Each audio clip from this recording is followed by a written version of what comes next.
Hello students, welcome back to Auras Digital. My name is Gautami Nair and today we are going to study chapter 2 of political science जिसमें हम कौन सा पढ़ेंगे Politics after independence का chapter 2 पढ़ने वाले हैं जिसका नाम है Era of One Party Dominance. तो ऑलरेडी हम कवर कर चुके हैं कि पहले के चैलेंजेस जो इनिशियल चैलेंजेस जो इंडिया ने फेस किया था वो क्या था with respect to the process of partition, integration of the princely states and the question of languages और किस तरीके से हमको जो internal जो states के जो boundaries बनाने हैं वो किस प्रकार से होना चाहिए वो तीनों जो challenges है हम वो पढ़ चुके हैं. Now, the second set of the challenges which India faced was with respect to how to establish democracy. देखिए नाम और कॉन्स्टिट्यूशन में मियरली मेंशन करना it's very simple. Now for example China भी अपने आप को डेमोक्रेसी बोलती है, यानी कि वो एक वन पार्टी सिस्टम है और इतने सालों से एक वन पार्टी की तरह एक वन पार्टी सिस्टम या फिर एक वन लीडर के विद इन जो है उनकी कंट्री चलती आ रही है. But they call themselves as democratic country. But we know actually कि क्या क्या डेमोक्रेटिक प्रिंसिपल्स हैं. तो इसीलिए merely mentioning in the constitution से काम नहीं चलेगा. We need to follow something which is called as constitutionalism. ये जो वर्ड है वो सुप्रीम कोर्ट ने अपने कई सारे जो जजमेंट्स आए हैं उसमें इन्होंने ये वर्ड यूज किया है कॉन्स्टिट्यूशनलिज्म. आप जब भी कभी सुप्रीम कोर्ट का अगर आप कोई जजमेंट पढ़ते हैं जो न्यूज़पेपर में आते हैं specially with regard to article 19, जब बात होती है freedom of speech and expression की, जब बात होती है आर्टिकल 21 की यानी कि life and liberty, freedom of life and liberty की जब बात होती है और जब इन पर्टिकुलर आर्टिकल्स के ऊपर केसेस आते हैं तब सुप्रीम कोर्ट ने इस वर्ड का इस्तेमाल किया है जिसका मतलब है कॉन्स्टिट्यूशनलिज्म. ये आपके एनसीईआरटी में नहीं दिया हुआ है, this is an extra information I am giving you. तो आज का जो चैप्टर है हम ये नहीं पढ़ेंगे कि डेमोक्रेसी क्या होती है, हम ये पढ़ेंगे कि इंडिया ने कैसे मेक श्योर किया कि जो प्रिंसिपल है, जो फाउंडिंग प्रिंसिपल है डेमोक्रेसी का, यानी कि to do what, to do free and fair elections, वो इंडिया ने कैसे एस्टैब्लिश किया. So it was not trying to follow constitution merely in its letter but letter and spirit both. इसीलिए हमें क्या फॉलो करना है, हमें फॉलो करना है कॉन्स्टिट्यूशनलिज्म के प्रिंसिपल को. ओके ये आप जब पॉलिटिकल साइंस ऑनर्स करेंगे या फिर हिस्ट्री में भी ये वर्ड बड़ा इंपॉर्टेंट होता है. अगर आप बाद में लॉ भी करते हैं तो ये वर्ड आपको बार बार सुनने को मिलेगा. Okay now what were the initial challenges which the leaders faced to build what, to build democracy. हम एक एक करके देखेंगे कि क्या क्या थे challenges. तो सबसे पहले तो 1940s के दौरान बहुत सारे कंट्रीज डीकोलोनाइज हुए थे, या तो वो यूके से हुए थे, फ्रांस से हुए थे, या फिर even from Japan also countries like Korea got independence. तो उस टाइम पीरियड में बहुत लोगों ने, बहुत सारे जो कंट्रीज हैं उन्होंने प्रायोरिटाइज किया नेशनल यूनिटी को and therefore they sidelined democracy. और उन्होंने क्या बोला कि पहले हम यूनिटी लेके आएंगे, इंटीग्रिटी लेके आएंगे, पहले हम हमारे जितने भी बॉर्डर्स हैं उनके जो लाइंस है पहले हम वो बनाएंगे, पहले हम ये देखेंगे कि सिटीजन्स को क्या क्या बाकी राइट्स देने हैं, इकोनॉमी पे वर्क करेंगे और बाद में जाके जो है हम डेमोक्रेटिक प्रिंसिपल्स को एस्टैब्लिश करेंगे. पर बाद में इन कंट्रीज में कुछ भी फॉलो नहीं हुआ. But some countries like South Korea, Myanmar में भी बीच में जो है डेमोक्रेसी आई थी during the time period of Aung San Suu Kyi. But आज एट प्रेजेंट जब हम बात कर रहे हैं तब आज भी म्यांमार में भी मिलिट्री रूल ही है. तो एक बार अगर डेमोक्रेसी साइडलाइन हो गई it is very difficult to bring these principles back. और हमारे पास लिविंग प्रूफ, लिविंग एग्जाम्पल्स है हमारे सामने. तो यहाँ पे I have mentioned two examples, Myanmar and Pakistan. Again Pakistan में भी मोहम्मद अली जिन्ना ने ये कहा था that they are going to establish a democratic country, even though उनकी जो कंट्री है उसका जेनेसिस हुआ था टू नेशन थ्योरी से. Even then he said that we are going to follow democracy. अगर हम उनके कॉन्स्टिट्यूशन में भी देखेंगे तो डेमोक्रेटिक प्रिंसिपल्स मेंशन तो है बट वहां पे क्या है, वहां पे आज भी मिलिट्री रूल ही है. हो सकता है कि on paper they don't say that's a military rule but military ही पाकिस्तान को आज भी कंट्रोल करती आ रही है। एंड म्यांमार में तो it is of course it's evident only there, as I have said, Aung San Suu Kyi time period में डेमोक्रेसी आई थी, कुछ सालों के लिए आई थी, और उसके पहले और आज भी मिलिट्री रूल ही वहां पे एस्टैब्लिश्ड है। बट इंडिया ने एक डिफिकल्ट पाथ लिया। उन्होंने ये डिसाइड किया, जो उन्होंने कमिटमेंट दिया था फ्रीडम स्ट्रगल के दौरान, that we are going to follow democracy, we are going to remove each and every part of colonial और दैट इंपीरियल जो बैकलॉग हमारे ऊपर जो आ चुका है, वो जो हमारे ऊपर एक बर्डन है, इंपीरियलिज्म जो ब्रिटिश ने जो एस्टैब्लिश किया था, इसको रिमूव करके हम डेमोक्रेसी के लिए ही कमिटेड रहेंगे। और 1947 में भी एंड इवन 1950 में जब हमारा पूरा कॉन्स्टिट्यूशन बन गया था, वो भी डेमोक्रेसी को ही उन्होंने एडवोकेट किया। ठीक है, और उन्होंने पॉलिटिक्स को, या फिर ये जो डिफरेंट ओपिनियंस या फिर जो डिफरेंट ग्रुप्स इमर्ज हो रहे थे, जो डाइवर्सिटी बाकी कंट्रीज फियर कर रही थी कि दैट अगर डाइवर्स हो गई हमारी कंट्री या फिर डिफरेंट ओपिनियंस हमारी कंट्री में इमर्ज होने लगेंगे, तो कंट्री कभी भी यूनाइट नहीं हो पाएगी। बट इंडिया ने इसका बिल्कुल ही एक ऑपोजिट पाथ लिया। दे सेड कि if we are going to accommodate diverse and different kinds of opinions in our country, we are going to flourish. And this is what is the mistake which other countries did, especially countries like Myanmar, Pakistan, even today. अगर हम बांग्लादेश की भी आज की भी अगर हम condition देखेंगे, तो जो वहां की जो गवर्नमेंट थी, they did not give weightage to the aspirations and the needs of other people, और उसी वजह से today they are facing that same kind of situation जो कि पाकिस्तान और म्यांमार भी फेस कर रही है। तो आप देख सकते हैं इंडिया के आसपास जितने भी कंट्रीज हैं, they somewhat faced problem, even Sri Lanka faced problem. हालांकि उनका जो प्रॉब्लम था पहले इट वाज पॉलिटिकल, अभी करंटली जो प्रॉब्लम था वो इकोनॉमी से ज्यादा रिलेटेड था। बट कहीं ना कहीं ये जितने भी कंट्रीज थे साउथ ईस्ट एशिया के which got independence in 1940s and 50s, they were not able to function properly because उन्होंने starting में ही they sidelined the democratic principles. इसके अलावा जितने भी उनके प्रॉब्लम्स थे, यानी कि डाइवर्स ओपिनियंस को अकोमोडेट करने का उनका एकमात्र सोल्यूशन जो इंडियन लीडर्स ने दिया, वो था to follow what, to follow democratic politics. अब क्वेश्चन ये आता है कि किस तरीके से इस डेमोक्रेसी को एस्टैब्लिश करना है। तो सबसे पहले जो एकदम जो nascent, if I say the nascent challenge which the leaders faced was how to conduct free and fair elections in our country. तो हमारे जो सबसे पहले इलेक्शन कमिश्नर थे, उनका नाम था सुकुमार सेन, और उनके पास था this mammoth task, this big task to see how to conduct what, free and fair election in our country. Now, election commission discovered that what, it is going to be difficult to hold free and fair election in a country as big as India. और इस चीज पे काफी ज्यादा हमारी हंसी भी उड़ी थी। जितने भी फॉरेन मैगजीन्स थे, न्यूज़पेपर्स थे, जो लीडर्स थे, उन्होंने हमारी हंसी भी उड़ाई थी कि देखते हैं भाई कि किस तरीके से they are going to conduct election in their country. And first of all, election में सबसे पहले क्या होता है, वी नीड टू डीलिमिट और ड्रॉ द बाउंड्रीज। डीलिमिटेशन का मतलब होता है ड्रॉइंग द बाउंड्रीज।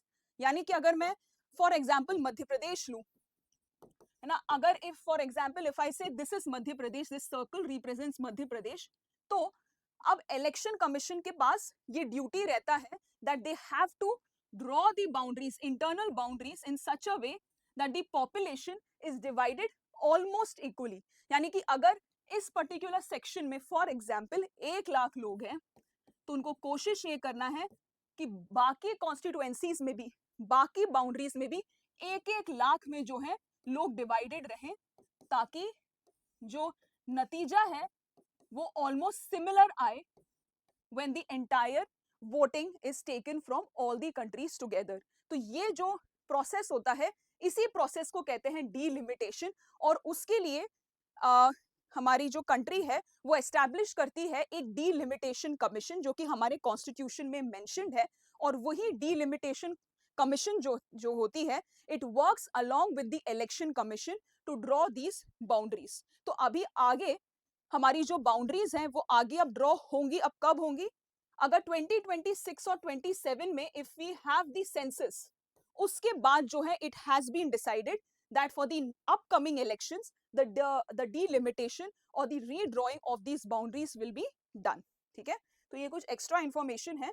अगर इस बार सेंसस कंडक्ट होता है तो उसके अकॉर्डिंग जो है फिर से एक और बार जो है ये डीलिमिटेशन प्रोसेस होने वाला है. ओके, नाउ जो पहला ड्राफ्ट आया था इलेक्शन कमीशन में, उसमें जो है 40 लाख विमेन वोटर्स का जो नाम है वो रिकॉर्ड ही नहीं हुआ था. क्यों? क्योंकि उनका जो नाम था it was written as wife of और डॉटर ऑफ, यानी कि उनका नाम जो है वो इलेक्टोरल लिस्ट में ही गायब था.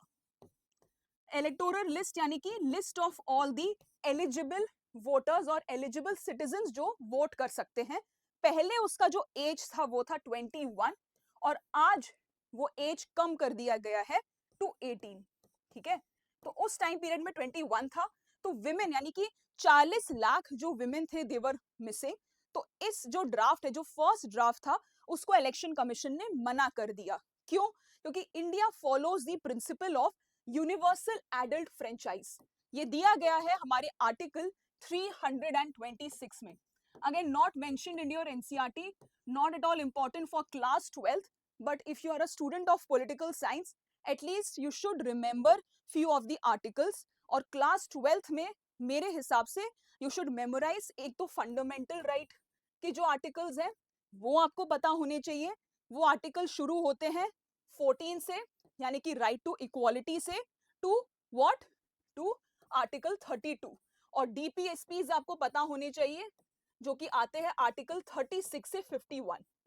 Not important directly, but as a political science student, as a student of humanities, आपको कॉन्स्टिट्यूशन के कुछ राइट्स, कुछ अधिकार जो आपको दिए गए हैं via the constitution from the Indian government, वो आपको पता होने चाहिए. तो आर्टिकल 326 में दिया है, क्या दिया है? Universal adult franchise. सो ये जो ड्राफ्ट था, ये जो फर्स्ट ड्राफ्ट था, based on this particular principle, it was not acceptable by the election commission. और उन्होंने क्या बोला कि इसको जो है आप प्लीज रिवाइज करके दोबारा लेकर आइए.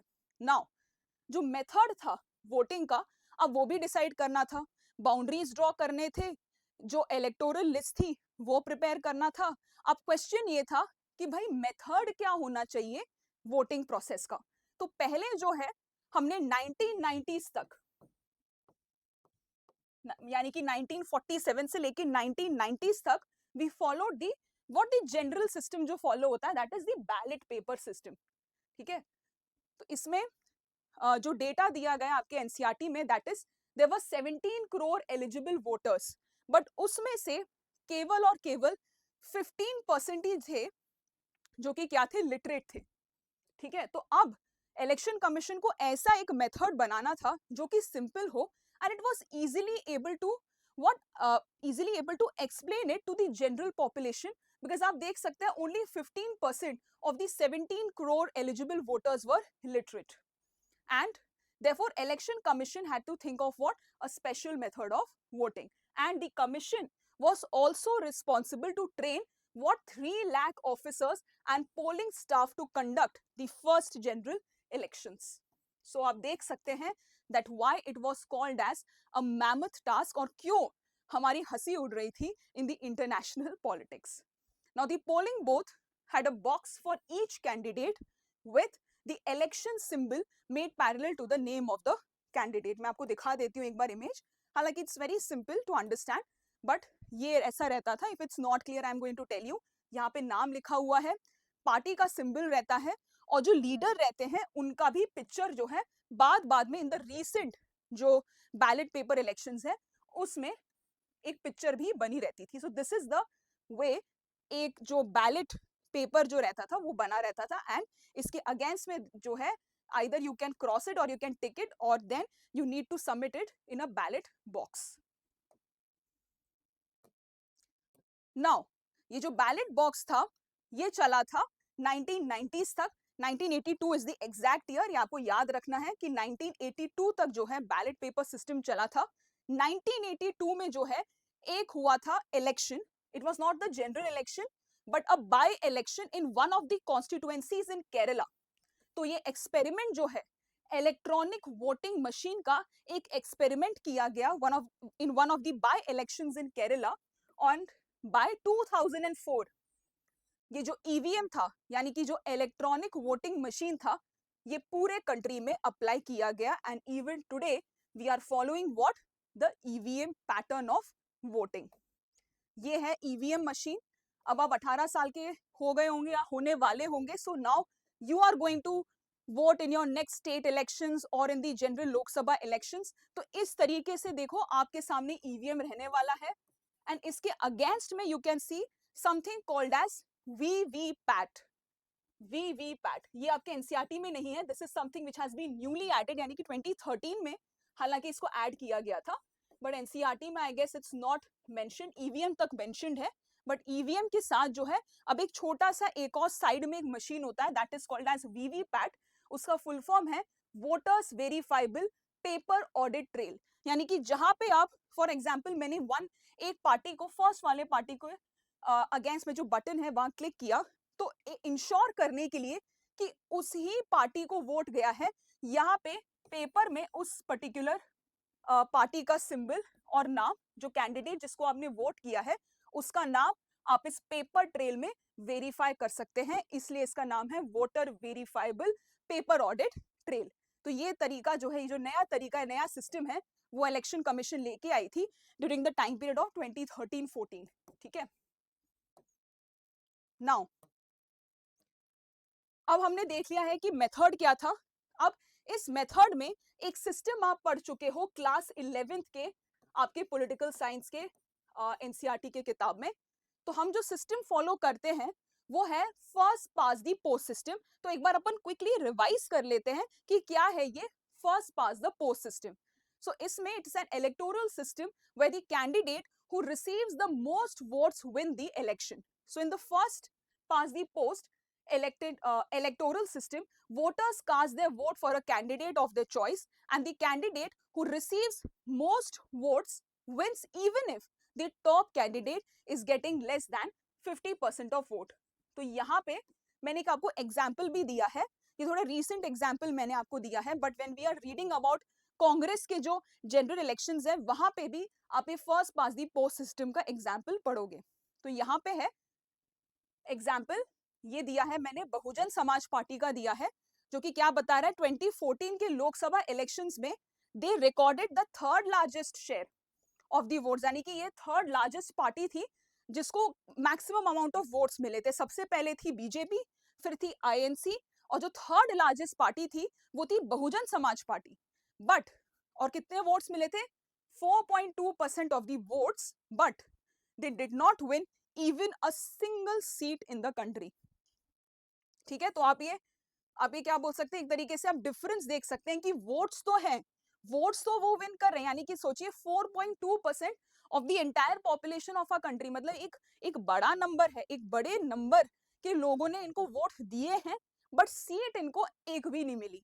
तो ये एक तरीके का बोल सकते हैं this is somewhat a negative aspect of the first past the post system. But हमारे जो लीडर्स हैं इन्होंने ये सिस्टम इसलिए फॉलो किया था because it is very simple to implement in such a large country. अगर आप बाकी कंट्रीज जैसे यूरोप के जो कंट्रीज है देखेंगे, they follow a system called as the proportional system of voting, यानी कि आपको जितने वोट मिले हैं उसी के ही प्रोपोर्शनेट में आपको सीट भी मिलेगी। तो इस वे में क्या होता है, even if you are a minority party, यानी कि अगर आप देखेंगे 4.2% के साथ ये एक माइनॉरिटी ऑपोजिशन पार्टी बन सकती थी बहुजन समाज पार्टी, बट उनको एक भी सीट नहीं मिली। बट प्रोपोर्शनल रिप्रेजेंटेशन में ऐसे पार्टीज को भी सीट मिलती है। तो ये यूरोप में फॉलो होता है जहां पे पॉपुलेशन कम है, वो लिटरेट भी है, and therefore it is very easy to implement this system. But हमारे लीडर्स ने ये सोचा कि क्योंकि we are conducting the elections for the very first time and in such a large number, so let's follow this particular system. Okay, now अब आ जाते हैं अभी क्लास 12th का जो हमारा सिलेबस है। तो सबसे पहली बात कि ये एक बिग टेस्ट था इंडिया के लिए to conduct an elections in such a diverse, a poor and unfortunately उस टाइम पीरियड में an illiterate country as well. और उस टाइम पे आप देख सकते हैं डेमोक्रेसी जो है केवल और केवल यूरोप और नॉर्थ अमेरिका में ही प्रेजेंट था। 1940s के टाइम पीरियड में when several countries were getting decolonized, India was the only country to adopt almost all the democratic principles as of Europe and North America and to conduct a free and fair election. और उसी वजह से एक Indian editor ने इस पूरे system को, इस पूरे इलेक्शन को कहा था that it is the biggest Gamble in the history. और एक दूसरे मैगजीन ने, एक फॉरेन मैगजीन ने जवाहरलाल नेहरू के बारे में ये लिखा था that Jawaharlal Nehru would live to confess the failure of the universal adult franchise in India. And elections जो है वो 2 बार पोस्टपोन भी हुए थे and finally it was held from October 1951 to 1952। But अगर आपको सीयूईटी या फिर बोर्ड एग्जाम में एमसीक्यूज में पूछते हैं कि फर्स्ट जनरल इलेक्शंस कब कंडक्ट हुए थे, आपको टिक करना है 1952 में। व्हाई? बिकॉज 1952 में मैक्सिमम जो प्रोसेस था इलेक्शन का, मैक्सिमम जो स्टेट्स थे वहां पे 1952 में ये इलेक्शंस हुए थे। इसी वजह से वी से the first general elections were conducted in the period of 1952। Okay, now अब हमने जो है इलेक्शंस को सक्सेसफुली कर लिया था and elections were highly competitive. ऐसा नहीं है कि 1-2 कैंडिडेट खड़े हुए थे, हर कॉन्स्टिट्यूएंसी से more than 4 candidates were there and more than half of the eligible voters turned out to vote on the first election day itself। ठीक है, तो इलेक्शंस काफी कॉम्पिटिटिव थे। और आज भी इंडिया में जो इलेक्शंस होते हैं इसको कई लोग बोलते हैं that it is not less than a sort of what, a festival. तो इलेक्शंस को जो है आज भी इंडिया में क्या बोलते हैं, that it's a sort of a festival, क्योंकि इतने सारे लोग एक साथ एक ही दिन में कोई किसी एक चीज के लिए पार्टिसिपेट कर रहे हैं, that is to vote. And thus the Indian experiment of the elections proved what?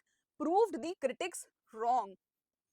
The Times of India held that the polls have confounded all those skeptics who thought the introduction of the adult franchise was too risky of an experiment in this country।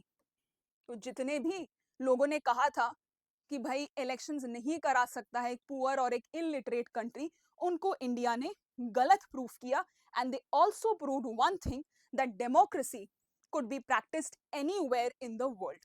Democratic जो principles हैं वो केवल और केवल developed countries के लिए नहीं है, वेस्टर्न कंट्रीज के लिए नहीं है। Democracy is something which we call as a way of life. ये एक वे ऑफ लाइफ है जो कि हमारे इंडियन लीडर्स ने बहुत पहले ही इन्विजन किया था that this is the path which we have to follow and therefore they believe that democracy can be introduced anywhere in the world. यहाँ पे मैंने एक कार्टून मेंशन किया है जिसमें इलेक्शन कमेटी आप देख सकते हैं, ये इलेक्शन कमेटी के मेंबर्स हैं। हो सकता है कि ये कार्टून के फॉर्मेट में आपको पूछ ले बोर्ड एग्जाम्स में, या फिर सीयूईटी में आपको एक एमसीक्यू के फॉर्मेट में आ जाए जिसमें आपको पूछा जाए who were the members of the election committee. ठीक है, तो इसमें तो कई सारे नाम हैं, जैसे कि Morarji Desai was there, Rafi Ahmed Kidwai was there, doctor BC Roy was there. ये जो डॉक्टर बीसी रॉय है, इन्हीं के ही नाम पे डॉक्टर्स डे, जो नेशनल डॉक्टर्स डे है ना, डॉक्टर बीसी रॉय के नाम पे ही हम सेलिब्रेट करते हैं इंडिया में। And he was also the part of the first election committee as well. इसके अलावा थे कामराज नादर, राजगोपाल आचार्य, Jagjivan Ram, Maulana Azad, DP Mishra, PD Tandon and Govind Vallabh Pant. अब इन सभी नामों को याद करना हो सकता है डिफिकल्ट होगा, अपने नोट्स में इनका नाम अलग से जरूर लिख लेना, because some what happens is that students they tend to miss these particular facts because ये कार्टून के नीचे मेंशन्ड है, ये एक इमेज के नीचे मेंशन्ड है, बट ये फैक्ट जो है एमसीक्यूज में पूछे जाने के चांसेस होते हैं। ये कुछ फेवरेट क्वेश्चंस होते हैं जिससे इजीली क्या है एमसीक्यूज जो है एग्जामिनर्स बना सकते हैं। तो ये सीयूईटी और जो बोर्ड में जो एमसीक्यू क्वेश्चंस होते हैं उसके लिए जरूर प्रिपेयर करिएगा। क्वेश्चन कैसे पूछ सकते हैं, which of the following leaders are not part of the election committee. तो अगर आप बड़े बड़े स्टैलवर्ड्स देखेंगे, बड़े बड़े पॉलिटिशियंस देखेंगे, जैसे कि Patel, where should I write? Yes, let me write it from a different color. Yes, तो अगर आप देखेंगे सरदार वल्लभ भाई पटेल, राजेंद्र प्रसाद, दादा भाई नारोजी, ये नहीं है इसमें. So if they ask which of the following is part or not part of the leaders, ऐसे कुछ बड़े लोगों के भी नाम देखना. देखो कंफ्यूज करने के लिए they are going to give you near by examples, near by leaders के नाम देंगे जिससे स्टूडेंट्स क्या है कंफ्यूज हो जाते हैं. तो ये जरूर याद रखिए कि कौन से ऐसे बड़े लीडर्स हैं जो कि इस इलेक्शन कमिटी के पार्ट नहीं भी हैं. ठीक है, तो ये जरूर याद रखिए दैट सरदार वल्लभ भाई पटेल और राजेंद्र प्रसाद और Dadabhai Naoroji were not part of it. है ना, कुछ कुछ लीडर्स के नाम आपने पहले सुने भी नहीं होंगे. So it's difficult exam day पे उस प्रेशर में इन सभी लीडर्स का नाम को याद रखना. तो इसलिए ऐसे भी, इस तरीके से भी, इस ट्रिक से भी आप याद कर सकते हो कि कौन नहीं है part of the election committee. चलो let's move forward. Now we are going to see कि ये जितने भी इलेक्शंस हुए थे, ये जो मैमथ टास्क था to conduct the first general election, उसका क्या ट्रेंड निकल के आया. जो वोटर ट्रेंड था या फिर जो पार्टी जो ट्रेंडिंग थी वो कौन सी थी. और यही नाम है इस चैप्टर का भी, that is the era of one party dominance, क्योंकि कांग्रेस ने पहले 3 जनरल इलेक्शंस पे डोमिनेंस था. ठीक है, so let's see the result of the first general elections did not come as a surprise because the Indian National Congress was expected to win this election. Why? Because they carried the legacy of national movement. INCI in the period of 1885, है ना, Gandhi ji India में आए थे 1915 में. तो आप सोच सकते हो गांधी जी के पहले ही 1885 में ही INC आ चुकी थी. है ना, अगर आप हिस्ट्री में देखेंगे 1885 या फिर जो 1880s का जो टाइम पीरियड था, वो इंडियन नेशनल मूवमेंट में कौन लोग थे? दे वर द मॉडरेट्स, जैसे कि बाल गंगाधर तिलक, गोपाल कृष्ण गोखले, ये लोग थे जो कि पार्ट थे मॉडरेट्स के. Even Dadabhai Naoroji was a moderate during this time period only. Annie Besant was there, was active in the Indian national freedom struggle during the 1880s. तो इसी टाइम पीरियड में INC आई, और INC यहां से लेके 47 तक, 1947 तक was part of the Indian national movement. है ना, इंडियन इंडिपेंडेंस मूवमेंट की पार्ट थी. तो आप देख सकते हो कि इतनी बड़ी लेगेसी जो है INC यानी कि इंडियन नेशनल कांग्रेस जो है वो कैरी कर रही थी. तो वेरी ऑब्वियस कि 1952 में जब जनरल इलेक्शंस हो रहे हैं, people are going to vote for this particular party. Now next, Jawaharlal Nehru was one of the most popular and the charismatic leader. यानी कि जवाहरलाल नेहरू लेफ्ट से भी, लेफ्ट के जितने भी लोग थे, कम्युनिस्ट जो लोग थे, राइटिस्ट या जो इंडस्ट्रियलिस्ट लोग थे, मेल हो चाहे फीमेल हो, everybody was somewhat influenced by Jawaharlal Nehru. All sections, all factions of the people respected him as a leader, and therefore it was bound that he is going to become the first PM, and Indian National Congress is going to be the first party to be elected. The party won how many? 364 seats out of 489 seats in the first Lok Sabha elections itself. आप देख सकते हो, it's a huge number. ठीक है, और इसके बाद जो है, जो सेकंड बेस्ट पार्टी उभर के आई थी वो थी the communist party of India, जिनको मिले थे केवल 16 seats. But this was the second largest party during that time period.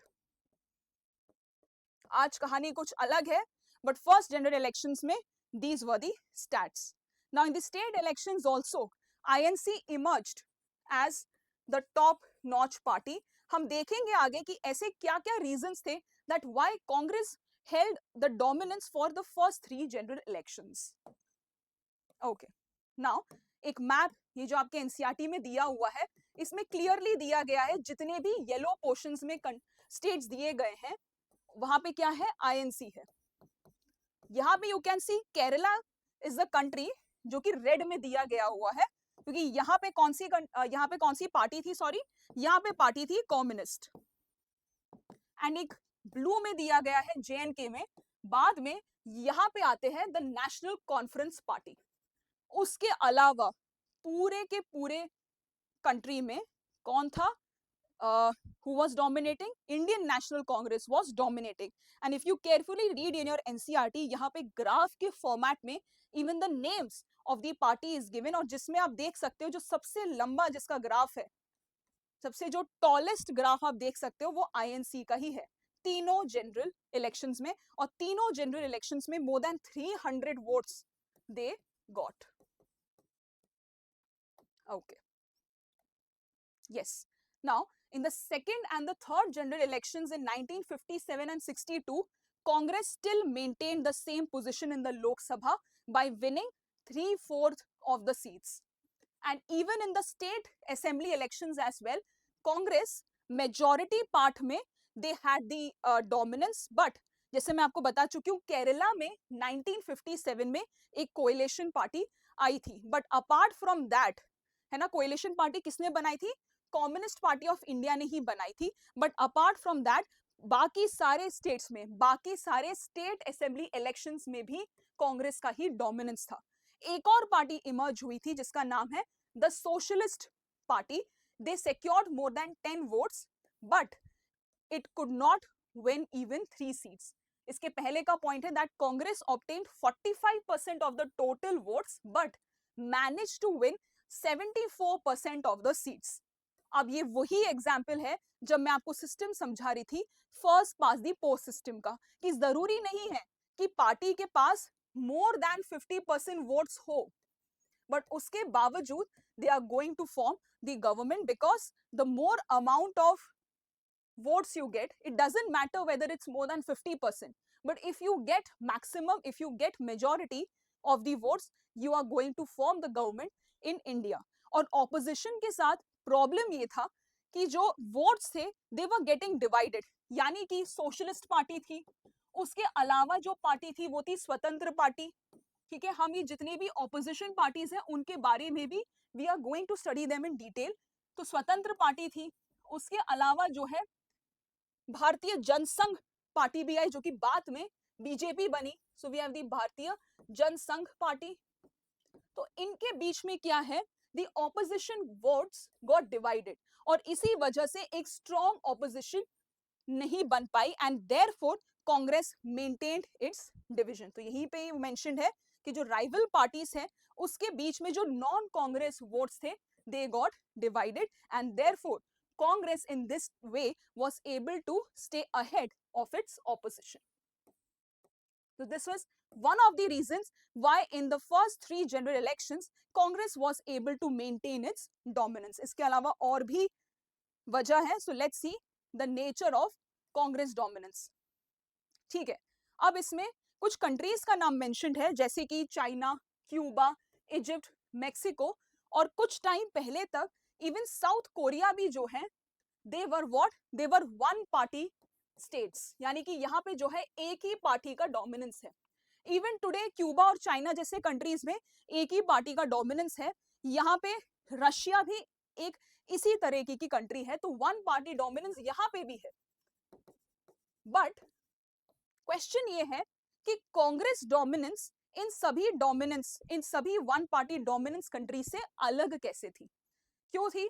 Because सबसे पहले तो इंडिया में फ्री एंड फेयर इलेक्शंस हो रहे थे.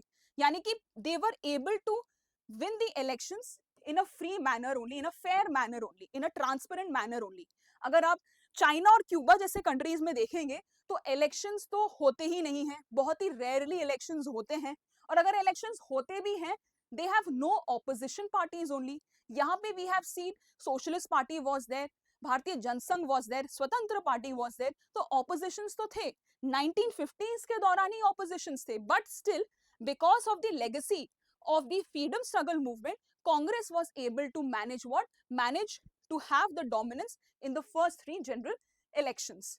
ठीक है, so this is what it's mentioned कि लेगेसी था उनका फ्रीडम स्ट्रगल मूवमेंट का. Next point, many leaders of the party were at the forefront of the freedom struggle movement. If you see Nehru, if you see Patel, Rajendra Prasad, Rajgopal Acharya, जितने भी लोग थे ये सभी जो है फ्रीडम स्ट्रगल मूवमेंट के भी पार्ट थे. तो ये लीडर्स का जो एक कैरिज्मेटिक था या जो एक करिश्मा जो था उनमें वो लोगों तक पहुंचा था. उन्होंने उनका काम पहले भी देखा हुआ था. They had seen that how they have worked towards getting India its independence, and therefore citizens were able to relate to their leaders in the initial general elections, और उसी वजह से they maintained their dominance. Okay, now Congress party was well organized and they were able to make better planned strategies and were able to start their campaigns early. यानी कि अगर कोई opposition party किसी planning या फिर policy के बारे में सोच रही है, कांग्रेस उस पे ऑलरेडी काम कर चुका है, स्ट्रैटेजी लेके आ चुकी है एंड कैंपेनिंग में वो बात आ भी चुकी है. तो देखिए, किसी भी पार्टी को अगर फंक्शन करना है, you need 2-3 things. You need एक तो फाइनेंस, आपको पैसा चाहिए, अच्छा खासा पैसा चाहिए. Even during that time also, even in the general elections, of course the magnitude of the campaigning was quite less in the first general elections, but finance तभी चाहिए, आपके पास लीडर्स चाहिए जिनके साथ लोग अच्छे से रिलेट कर सके, है ना. तो ये दोनों चीजें चाहिए and you need well planned strategies. और ये जो प्लानिंग है, ये जो स्ट्रैटेजी बनाने की या जो पॉलिसी बनाने की स्ट्रैटेजी है, वो तो कांग्रेस ऑलरेडी सीख चुकी थी during the freedom struggle movement itself. तो इन्हीं 3 वजह से कांग्रेस ने अपनी डोमिनेंस को एस्टैब्लिश किया हुआ था, ठीक है. और बाकी ऑपोजिशन पार्टीज को ये तीनों चीज लाने में थोड़ा टाइम लग गया है, but now the situation has completely changed in front of us. Okay, now इसी वजह से ये जितने भी इनके पास एडवांटेजेस थे, इसीलिए एनसीईआरटी में एक टर्म मेंशन्ड है, ऑफ द ब्लॉक एडवांटेज था कांग्रेस पार्टी को. तो ये जो वर्ड है, ये आपको मेंशन करना है अपने आंसर्स में. Okay, mention this term in your answers that Congress had an advantage of being the of the blocks, यानी कि पहले ही they have tested everything, tried everything, experimented everything, and now they were just simply implementing these policies and strategies which they had already been trained during the freedom struggle movement. So of the blocks advantage था. Now इसके अलावा कुछ social और ideological reasons की वजह से भी कांग्रेस जो है डोमिनेंट कर रहा था. The Congress Party evolved from being a pressure group. 1885 के दौरान में जो है, कुछ छोटे मोटे जो पेटिशंस थे, उसके थ्रू उन्होंने जो है ब्रिटिश राज के ऊपर, ब्रिटिश राज का जो ऑपरेशन था उसके खिलाफ जो है उन्होंने आवाज रेस करना शुरू किया था थ्रू प्रेयर्स एंड पेटिशंस, है ना. तो इसीलिए पहले ये एक क्या थी, पहले केवल ये एक क्या था, प्रेशर ग्रुप था for newly educated and professional classes. और धीरे धीरे जाके गांधी जी के टाइम पीरियड में एंड फर्दर 1915s और 20s के टाइम पीरियड में जाकर ये एक क्या बनी, ये एक मास मूवमेंट बनी during the 20th century. So with every civil disobedience movement, with every freedom struggle movement, it launched its social base widened. तो पहले क्या थे, पहले सिर्फ एजुकेटेड क्लास थे, और कहाँ के थे, कोलकाता के और महाराष्ट्र के थे. अगर आप हमारे इनिशियल लीडर्स देखेंगे, मॉडरेट लीडर्स देखेंगे, तो उनका आप कॉन्सेंट्रेशन देखना, या तो वो कोलकाता से होंगे, महाराष्ट्र से होंगे, यानी कि बॉम्बे प्रोविंस से होंगे, कोलकाता प्रोविंस से होंगे, मद्रास प्रोविंस से होंगे. तो ये 3 मेजर प्रोविंसेस थे ब्रिटिश टाइम पीरियड के दौरान. बट उसके अलावा के जो लोग थे, यानी कि फार्मर्स थे, पेजेंट्स थे, वर्कर्स थे, वो धीरे धीरे जो है through the civil disobedience movement which was launched by the Indian National Congress, उस वजह से जो है उनका जो सोशल बेस है वो वाइडेंड होता गया और लोग जो है इस पार्टी से जुड़ते चले गए. Now it brought together what? It brought together diverse groups whose interests were often contradictory, but contradiction के बावजूद जो है they remained within this single party only. Now by the time of independence, Congress was transformed into what? Into a rainbow like social coalition. Rainbow क्यों? क्योंकि बहुत सारे groups थे और सभी ग्रुप्स के जो आइडियाज या जो नीड्स थे वो अलग अलग थे, but still they were what? They were functioning together as a single party. So it broadly represented India's diversity in terms of classes, caste, religion, language and various interests. और कांग्रेस क्या बन गई? Congress became a platform for numerous groups and interests, and therefore they merged their identities within Congress itself. ठीक है, as I've said already कि अगर party को function करना है, you need good leaders and you need finances and you need people who can make strategies and policies. और ये तीनों चीज कांग्रेस के पास प्रेजेंट थी, और इसीलिए कॉन्ट्रेडिक्टरी वाले जो ग्रुप्स थे वो भी रेडी थे that we are going to remain within this same party only. यानी कि फार्मर्स और जमींदार वो कांग्रेस में थे, वर्कर्स और पेजेंट्स और जो इंडस्ट्रियलिस्ट थे या जो कैपिटलिस्ट थे वो भी इसी पार्टी में मौजूद थे। ठीक है, and therefore in this sense Congress was what, Congress was an ideological कोalition। Again a very important term, please do mention this particular term in your answers. Okay, now how tolerant, I mean tolerance and management है अगला वाला जो point है, वो है tolerance and management of the factions. तो ये जितने भी जो इंटरेस्ट थे या जो ग्रुप्स थे इनको कहते हैं फैक्शंस, बिकॉज इनके आइडियाज एस्पिरेशंस एक दूसरे से काफी अलग हैं। ठीक है, and many such organisations and parties were organised during pre independence day itself. यानी कि प्री इंडिपेंडेंस के पहले ही जो है जितने भी जो ग्रुप्स हैं फैक्शंस हैं, they used to what, they used to function. Okay, just a second.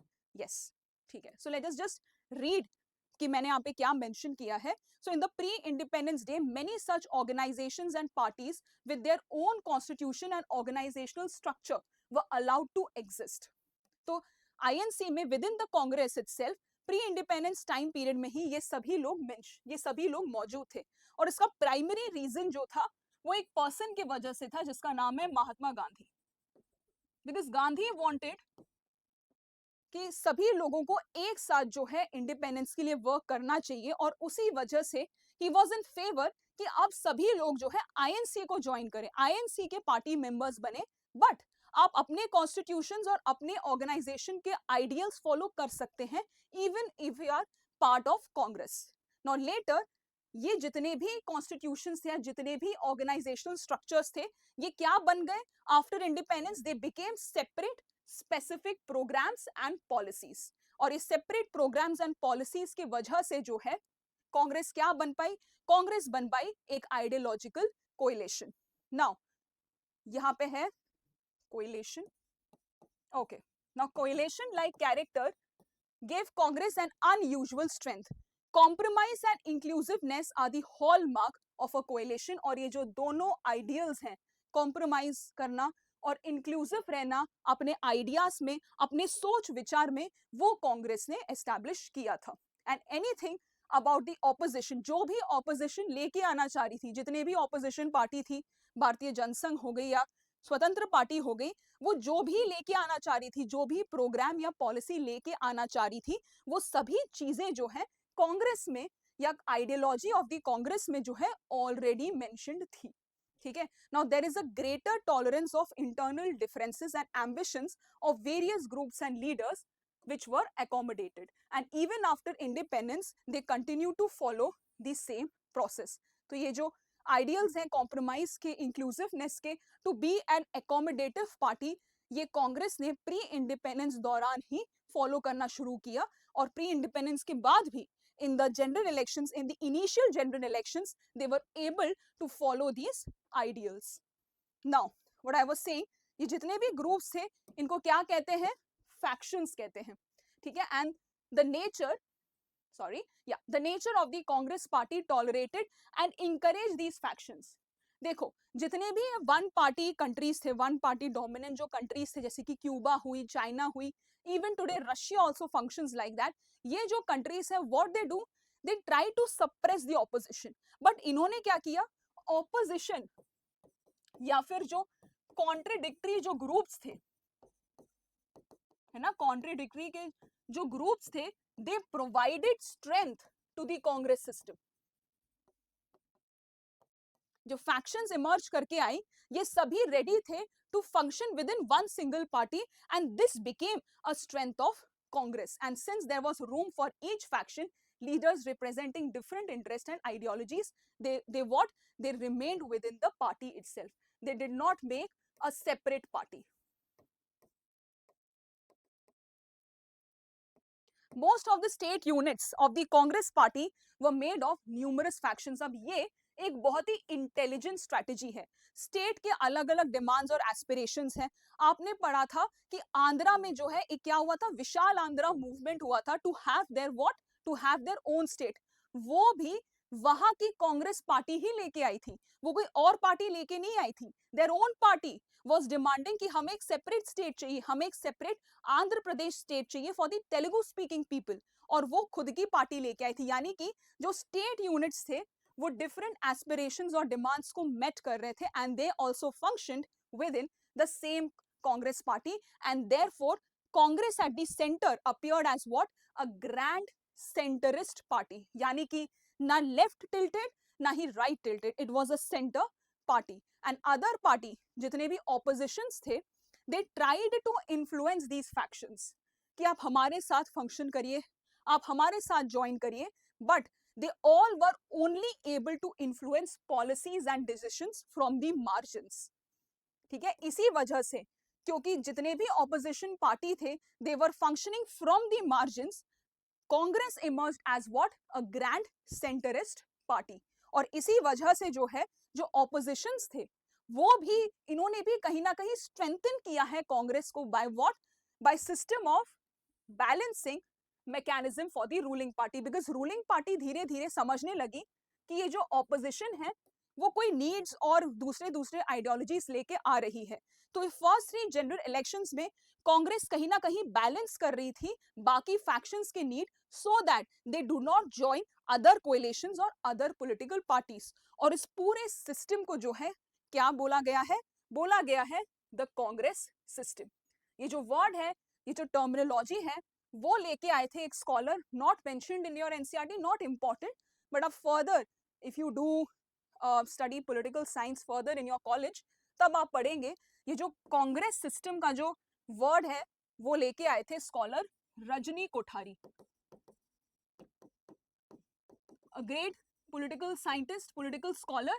Rajni Kothari ji ने ये वर्ड इंट्रोड्यूस किया था, the Congress system for the first 3 general elections. आप यहाँ पे देख सकते हैं एक कार्टून आपके एनसीईआरटी में मेंशन्ड है कि एक ट्री में जो है नेहरू जी बैठे हैं, और बाकी उनके जो कांग्रेस लीडर्स हैं वो मेंशन्ड है, और बाकी जो ऑपोजिशन लीडर्स हैं, they are trying to what, यहाँ पे क्या मेंशन्ड है, टग ऑफ वॉर हो रहा है, they are trying to what, stretch this particular tree so that they can also get a chance to sit on the tree or to rule the government।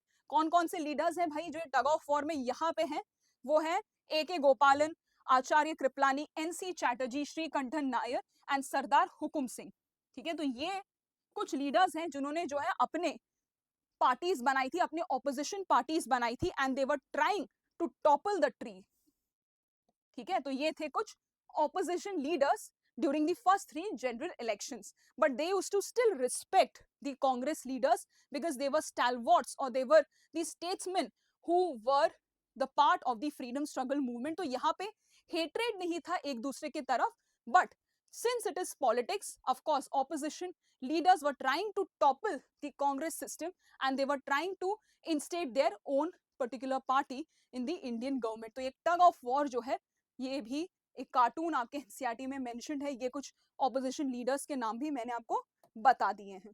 तो ये था students the Congress dominance system, और क्या process रहा है election का, क्या क्या डिफिकल्टीज इंडिया को फेस करनी पड़ी to establish democracy, to establish what, to establish constitutionalism, not just merely the principles of constitution, but to implement those principles as well in letter and spirit. तो ये आज हो चुका है पूरा चैप्टर खत्म। अगली बार हम जो है ऑपोजिशन पार्टीज के बारे में पढ़ेंगे, emergence of the opposition party after the 3rd general elections. वहां से हम जो है अब पॉलिटिक्स को, इंडियन पॉलिटिक्स को पढ़ेंगे। वेरी इंटरेस्टिंग, मेरे साथ बने रही है, और अगले वीडियो में I am going to bring you some interesting topics as well. उसके अलावा if you have any doubts और क्वेरीज, मुझे आप प्लीज कमेंट सेक्शन में बताइए। Till then, take care.